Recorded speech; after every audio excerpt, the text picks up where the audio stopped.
तो डॉक्टर प्राची, जैसे आपने अभी हमने जैसे बात की न्यू मदर्स की कि डिलीवरी के बाद उनमें होने वाले इमोशनल चेंजेस और जो उनके फिज़िकल जो ट्रॉमा या फिज़िकल पेन से वो लोग गो थ्रू होते हैं, तो आपने एक टर्म बार बार यूज़ की, पोस्टपार्टम डिप्रेशन। तो एग्जैक्टली पोस्टपार्टम डिप्रेशन होता क्या है?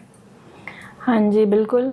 पोस्टपार्टम डिप्रेशन जो डिलीवरी के बाद होता है, पहले इसके बारे में अवेयरनेस नहीं थी ज़्यादा कि क्या सच में जो मदर्स हैं वो डिप्रेशन से जूझ रही हैं डिलीवरी के बाद। तो पोस्टपार्टम डिप्रेशन आफ्टर डिलीवरी होता है, जो पोस्टपार्टम आपका फेज़ है जिसमें आपकी बॉडी रिकवर कर रही है। तो इसमें आपके ये होता इसलिए है क्योंकि आपकी बॉडी एक बड़े फिजिकल और मेंटल ट्रॉमा से गुजरी है, जो चाइल्ड बर्थ आपने किया है। उसमें आपको इतने सारे इमोशनल टर्मोइल्स होते हैं, आपकी फिजिकली आपकी स्ट्रेंथ और जो फिजिकल पेन के गो थ्रू आप होते हो ड्यूरिंग द डिलीवरी पीरियड, और उसके बाद जो आपकी हार्मोनल चेंजेस, अभी भी आपकी बॉडी में हार्मोनल इम्बैलेंसेस हैं जो पूरी तरीके से ठीक नहीं हुए हैं आफ्टर डिलीवरी। तो इस वजह से आपका मूड जो है हमेशा अपसेट सा रहने लग जाता है। और ये तो हो गई मतलब आपके हार्मोनल इम्बैलेंस की वजह से कि क्यों आपको डिप्रेशन हो रहा है या फिर क्यों आपका मूड अपसेट हो रहा है। दूसरी चीज़ है, मदर्स को गिल्ट फील होता है कि आफ्टर डिलीवरी कि हम रेस्ट क्यों करें, हमें रेस्ट नहीं करना चाहिए। ठीक है, तो उनको जब भी रेस्ट करती है तो उनको गिल्ट फील होता है कि रेस्ट हमारे लिए सही नहीं है। बट ठीक है, मैं ये कहना चाहूँगी कि रेस्ट बहुत इंपॉर्टेंट है इनफैक्ट डिलीवरी के बाद, क्योंकि ये फेज़ 3-4 मंथ्स का है, ज़्यादा से ज़्यादा 6 मंथ्स का है और इसके बाद ये फेज़ निकल जाएगा। तो आप इसमें आपको रेस्ट का बहुत इंपॉर्टेंट रोल है। बहुत जल्दी काम करने लग जाती हैं कि उनकी जो अब डिलीवरी के पहले जो एक्टिविटीज़ में घर के कामों में इन्वॉल्व थी वो करने लग जाती हैं। फैमिली टाइम, उनको लगता है कि मैं फैमिली को टाइम नहीं दे पा रही हूँ, मैं घर के काम नहीं कर पा रही हूँ, तो वो ओवर डूइंग करने लग जाती हैं, बहुत जल्दी करने लग जाती हैं। तो उससे उनकी जो फिजिकल रिकवरी हुई नहीं, इमोशनली भी वो अपसेट स्टेट में हैं। तो ये सारी चीज़ें मिलके एक डिप्रेशन का रूप ले लेती हैं। हार्मोनल इम्बैलेंसेस, गिल्टी फीलिंग और ओवरडूइंग कोई भी काम, घर के कामों को, ये चीज़ है। उसके बाद क्या होता है कि आफ्टर डिलीवरी जो फैमिली का पूरा फोकस होता है वो न्यूबॉर्न की तरफ शिफ्ट हो जाता है। और उसके बाद मदर को कोई नहीं समझ पाता कि उनकी भी अपनी कोई इमोशनल फिजिकल नीड्स हैं जिसके वो गो थ्रू हो रही हैं। ठीक है, उसके बाद सेकेंड डे से ही वो चाइल्ड केयर में इन्वॉल्व हो जाती हैं। सेकेंड डे से ही उनकी स्लीप डिस्टर्ब होने लग जाती है। कई बार घर के लोग और हस्बैंड ये नहीं समझ पाते हैं कि उनको किस तरीके से उनको हेल्प करना चाहिए, अपनी वाइफ को सपोर्ट करना चाहिए इमोशनली, खासकर की वो आपको डॉक्टर के पास चेकअप के लिए ले जाएंगे, बट उनको ये नहीं समझ आएगा कि आपको आपके साथ बैठ के बात भी करनी है, आपके इमोशनल क्या प्रॉब्लम्स है उसको भी समझना है, आप किस तरीके से लो मूड से गुजर रहे हो तो उसको कैसे थोड़ा सा बूस्ट करना है। तो ये सब चीज़ें लैकिंग है हमारे समाज में अभी भी। और उसके बाद फिर एक कहीं कहीं ये भी होता है कि जो पोस्टपार्टम फेज़ होता है, बहुत जगह रूल्स हैं हमारे सोसाइटी में आज भी कि आपको एक रूम तक लिमिटेड होना है, आइसोलेट कर देते हैं। हाँ, वो एक आइसोलेशन में हो जाती हैं, बस आप और आपका बेबी, और आपको ज़्यादा कहीं मूव नहीं करना।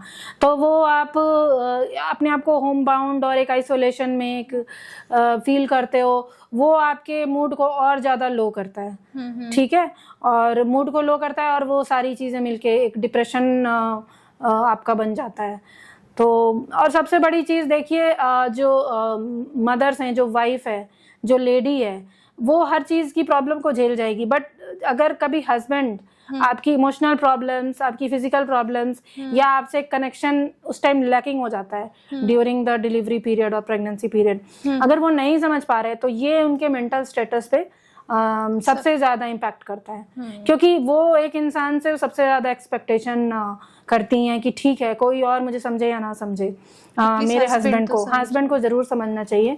और यहीं पे हस्बैंड लैकिंग हो जाते हैं।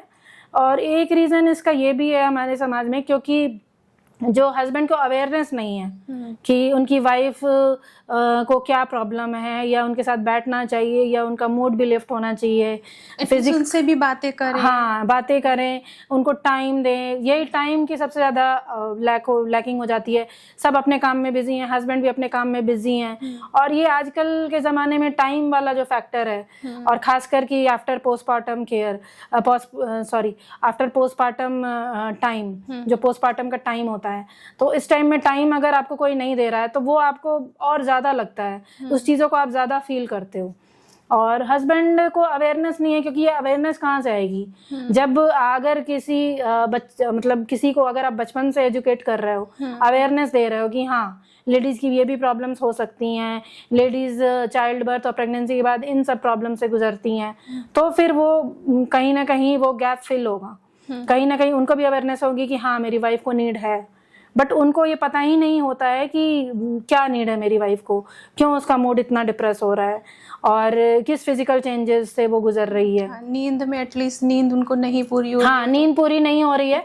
ये भी सारा मतलब फीमेल्स जो लेडी का ही रिस्पॉन्सिबिलिटी है कि रात में उठें और बच्चे को बार बार जो भी है चेंजिंग करना है या फीड करना है। तो कई बार जो न्यूबॉर्न होता है, जो 3-4 मंथ्स का टाइम होता है, मल्टीपल टाइम्स न्यूबॉर्न नहीं उठते हैं, और कई बार वो सोते नहीं, इनफैक्ट पूरी रात वो नहीं सोते हैं। हर बच्चे का नेचर अलग होता है, हर बच्चे का, कुछ बच्चे पूरी रात नहीं सोते हैं, और लेट नाइट तो स्लीपर तो सारे बच्चे ही होते हैं, अगर सो भी गए तो हर 1-2 घंटे पे उठते रहेंगे। तो स्लीप डिस्ट्रप्शन भी एक कारण बन जाता है कि अगर आपकी नींद पूरी नहीं होगी तो आपको फटीग लगेगा, लो स्टीम होगा, आपका कॉन्फिडेंस लेवल भी डाउन होगा, आपको लगेगा कि you are not worth anything, जबकि आप बहुत पहले बहुत कुछ करते होगे, बट उस टाइम में आपका स्टेट ऑफ माइंड ऐसा होता है कि आपको लगता है कि आप वर्थ नहीं हो, आपका कॉन्फिडेंस बिल्कुल गिर जाता है, आप अपने आप को किसी चीज़ के लायक नहीं समझते। मतलब बॉडी चेंजेस और ये मूड स्विंग्स बहुत ज़्यादा बढ़ जाते हैं।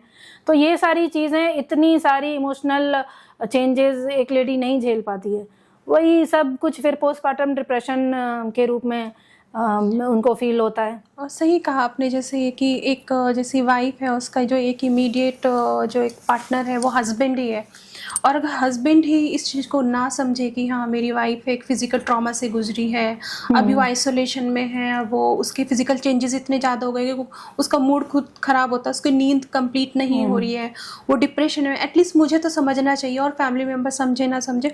और मेरे ख्याल से इन इंडिया मतलब मुझे कहना नहीं चाहिए कि जो बॉयज़ हैं उनका अपब्रिंगिंग, उनका जो घर में वो इस तरीके से पले बड़े हैं कि जैसे अपनी मदर को तो हमेशा हर बच्चा है, वो भले बाहर की कंट्रीज़ में भी मदर को तो एक आयरन लेडी की तरह एक बच्चा देखता है, और वो वही बच्चा उसको बड़ा होता रहता है कि हाँ मेरी मदर तो आयरन लेडी है, उनको तो कोई पेन ही नहीं होता, मेरी तो चाची मामी सब ऐसे हैं कि हाँ बच्चा पैदा करना एक नॉर्मल प्रोसेस है। वही चीज़ वो एक अपनी वाइफ के अंदर भी देखता है कि ठीक है ये तो सब नॉर्मल ही होता है।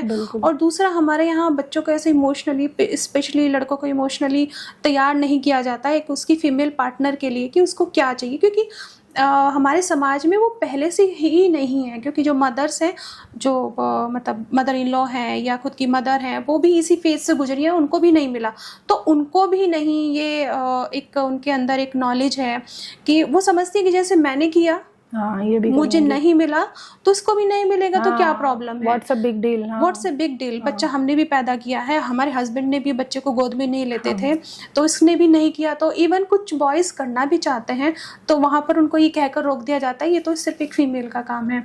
और फिर मैं ये कहना चाहूँगी कि किसी भी फीमेल को हमेशा अपने आप को ये नहीं समझना चाहिए, गिल्ट नहीं फील करना चाहिए अपनी बॉडी को देख के, कि बॉडी शेमिंग नहीं होनी चाहिए, क्योंकि वो बहुत खूबसूरत ज़िंदगी को इस दुनिया में लेके आए हैं। तो आप एक जब इतनी खूबसूरत ज़िंदगी को दुनिया में लेके आए तो आप तो बहुत ही खूबसूरत है। और जैसे आपने बताया एज ए फिजियोथेरेपिस्ट कि आप अपनी इस लुक को ना देखकर अपनी स्ट्रेटनिंग, जो आपकी बॉडी स्ट्रेटनिंग है उस पर ध्यान दें, आप अपनी उसकी क्षमताओं को बढ़ाएं उससे। जैसे आपने बताया कि कोर एक्सरसाइजेज हैं, आइसोमेट्रिक एक्सरसाइज हैं, जो स्ट्रेंथनिंग के लिए जो की जाती है वो करें, तो ये फेज़ निकल जाएगा और आप फिर अपनी दुनिया में वापस वही लेके आएंगे। So thank you so much doctor Prachi, बहुत ही अच्छी बातें आपने बताई, और मेरे ख्याल से ये न्यू मदर्स के लिए बहुत ही हेल्पफुल होंगी और उनको इमोशनल ट्रॉमा, उनको फिजिकल ट्रॉमा से निकलने के लिए बहुत हेल्प करेंगे। तो thank you so much doctor Prachi. Thank you.